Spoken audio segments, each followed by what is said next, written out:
우리나라에서 가장 저렴한 플러그인 하이브리드 뭔지 아세요? 바로 이 프리우스입니다. 플러그인 하이브리드가 우리나라에 많지가 않죠. 살 수 있는 차들 언뜻 생각은 나실 텐데 잘 생각해 보면은 진짜 없어요. 오늘은 저희가 이 5천만 원짜리 아반떼 같은 토요타 프리우스를 왜 구입했는지, 그리고 구입을 하고서 어떻게 사용할 계획인지에 대해서 잠깐 설명드리고요. 사실 이거 구입해서 실제로 타고 다니는 사람은 극소수거든요. 그분들이 어떤 경험을 하고 있을지를 저희가 대신 계속 타면서 그 이야기들을 전해드릴게요.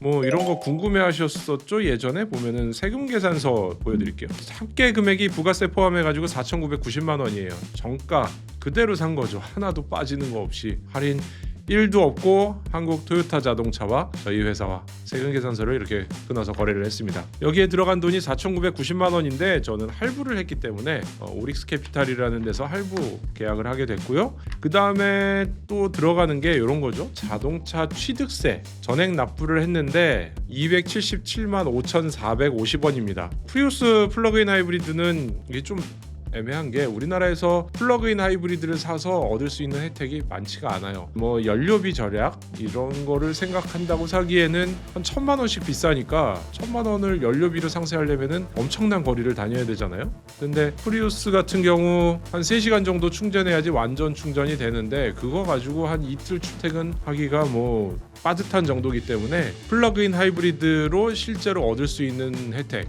그리고 가격 차이 이런 거를 고려하면은 쉽게 선택이 되지 않는 그런 차종이죠. 자동차 사면 항상 따라오는 거 이렇게 도시철도공사 채권 매입한 게 있습니다. 공채 매입했는데 344만 5천 원 어치를 매입을 했는데 즉시 매도를 했더니 25만 1,318원 거기다 수수료 19,270원 이렇게 나갔네요. 25만 원 내고 채권을 바로 매입하자마자 팔아버리는 거예요. 그리고 요거는 자동차 번호판이나 이런 거를 붙여준 대행하는 회사인데 이게 신기한 게 이 오복사라는 데는 어디지 도대체? 전국 어디에서 차를 사도 이 회사가 하는 것 같은 느낌이 들어요.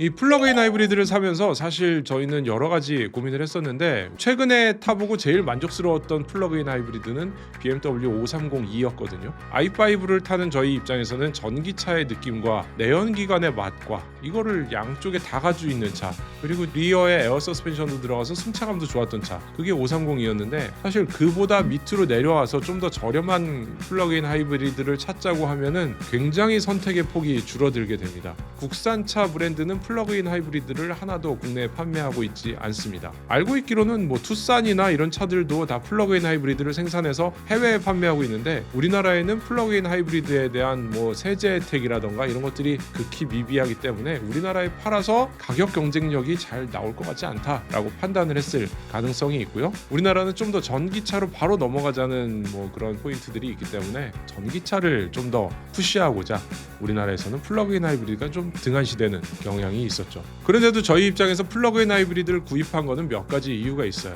이전에 EV9 같은 영상에서도 보면은 도대체 저 사람들은 유튜브 구독자도 얼마 안 되는데 어떻게 저렇게 차를 사고 뭐 먹고 살고 있는 거야? 라고 궁금해하시는 분들이 꽤 있으셨거든요. 잠깐 말씀드리자면 저희 오토캐스트는 주식회사 PPC라고 하는 회사에 소속이 돼 있습니다. 거기에 법인 사업체가 따로 있고요. 개인 사업자로 미디어를 운영을 하고 있는 거예요. 그러니까 자동차 미디어를 하면서 한쪽으로는 저희가 컨텐츠를 제작하는 일종의 프로덕션의 일도 함께 하고 있습니다. 그래서 자동차 관련 혹은 SNS 관련 컨텐츠들을 제작하는 일들을 하고 있는데 그런 일들을 하다 보니 장거리 출장도 많이 다니고 촬영 장비들을 싣고 다니고 해야 되는 일들이 굉장히 많이 있어요. 그래서 초반에는 저희가 EV9을 가지고 촬영을 다니면서 뒤에다가 그 V2L을 이용해서 전기를 꼽아서 지금 보이는 이런 조명들을 싣고 가서 거기서 야외에서 조명을 켜고 촬영을 한다거나 이런 때 활용을 했었는데 자동차를 쫓아다니면서 촬영하는 영상들을 좀 만들다 보니까 전기차에 한계가 오더라고요. 1분 1초가 아까운 이 촬영 시간에 충전을 해야 되는 그런 상황이 벌어져서 전기를 빼서 쓰는 것보다 이런 데 와서 충전하는 게 더 마이너스가 크다 이런 생각을 하게 됐고요. 그래도 저희는 보통은 출퇴근을 주로 하기 때문에 출퇴근에서는 연료비를 사용하지 않다가 장거리 갔을 때는 기름 넣어가지고 바로바로 차를 따라다닐 수도 있고 하는 용도의 그런 차는 어떨까? 라고 생각을 하다가 플러그인 하이브리드를 보게 된 거죠.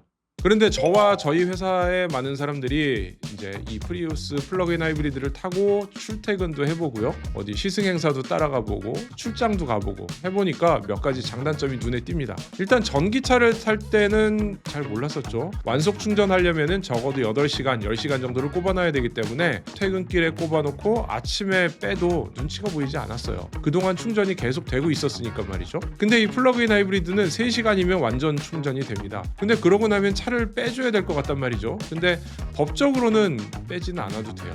근데 더 많은 사람들이 충전기를 이용하기 위해서는 빼야 되는 거죠, 당연히. 그러다 보니까 저녁에 이 차를 퇴근하면서 꽂아놓고 들어갔다가 밤에 12시 1시면은 나와서 차에서 또 플러그를 빼야 되는 그런 상황이 생기는 거예요. 주차를 옮겨대는 것도 쉽지 않은 일이고요. 이 플러그인 하이브리드라는 존재에 대해서 잘 인식을 못 하시는 분들도 많이 계셔서 그 자리에 계속 세워놓으면은 전기차 충전 공간 차지했다고 신고하는 경우도 있다고 하니까 좀 불안불안하기는 하죠. 그래서 이거는 아직 플러그인 하이브리드가 많지 않기 때문에 생기는 뭐 이런 문제들이긴 한데, 일단 충전 끝나면 바로 빼주긴 해야 될 것 같고요. 그리고 또 하나, 이 차 구입하면서 되게 이상했던 게 왜 플러그인 하이브리드에는 보조금을 주지 않을까 하는 생각이 들었어요. 엔진도 달려있긴 하지만 기본적으로 저희가 주행을 해보면은 지금 한 260km 정도를 전기로만 다니고 있었거든요. 예를 들어서 출퇴근만 계속하고 서울 시내만 왔다 갔다 한다, 기름을 한 방울도 사용하지 않고 계속 탈 수 있는 것 같은 그런 조건이 됩니다. 그러니까 이 차를 사실상 친환경차라고 봐도 될 텐데 엔진이 달려있다 뿐이지, 그런데 왜 이 차에는 혜택을 주지 않을까, 이해가 안 되는 부분들이 있기는 합니다. 그런데도 이 프리우스 괜찮을까? 왜 샀지? 라는 분들이 아직 있으실 거예요. 근데 저희가 시승을 해보면은 굉장히 달라요. 하이브리드와 플러그인 하이브리드의 출력 자체가 다릅니다. 특히 플러그인 하이브리드는 출력이 굉장히 좋아졌습니다. 고속도로 같은데 추월할 때 혹은 쭉 치고 나갈 때 이거는 완전 전기차 같은 느낌이 딱 들어요. 토요타에서도 이번 프리우스를 출시하면서 뭔가 원메이크 레이스도 준비하고 하는 걸 보면은 예전에 그 연료 효율만 생각하면서 달리던 프리우스가 이번에는 되게 재밌는 차로 변했다는 거예요. 특히 그거는 플러그인 하이브리드가 그렇게 바뀐 거죠. 플러그인 하이브리드 그렇게 나쁘지가 않아요. 지금 타보니까 전기차의 부족한 점을 확실히 메워줄 수 있는 그런 장점이 있겠고요. 뭐 민감하긴 한데 플러그인 하이브리드나 전기차나 모두 다 배터리가 똑같이 들어가지 않는가, 뭐 이런 얘기들이 있긴 한데 급속 충전도 되지 않고요. 이 차는 뭔가 좀 전기차라기엔 약하고 내연기관이라고 하기에는 뭔가 더 들어있고 이런 부분이라서 이게 장점만 모았다고 말할 수도 있고 단점만 모았다고 말할 수도 있는 그런 차이기 때문에 아직은 좀 더 타봐야지 평가가 가능할 것 같습니다. 일단 지금 상태까지는 꽤 만족이고요. 저희 오토캐스트의 토요타 프리우스 플러그인 하이브리드 지금부터 열심히 타면서 플러그인 하이브리드의 세계 전해드리겠고요. BMW i5도 시승을 계속 이어가면서 전기차 이야기도 계속 전해드리도록 하겠습니다.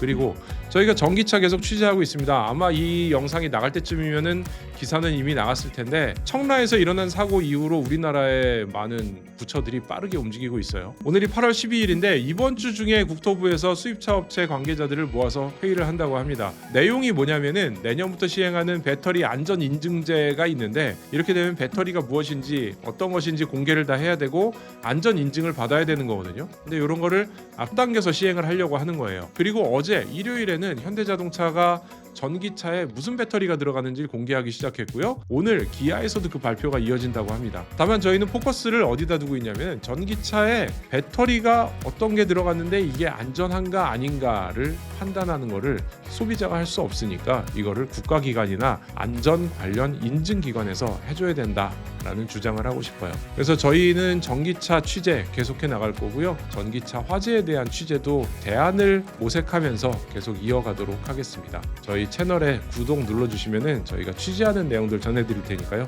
저희는 취재를 열심히 하는 매체가 되도록 하겠습니다. 지금까지 영상 봐주셔서 감사드립니다.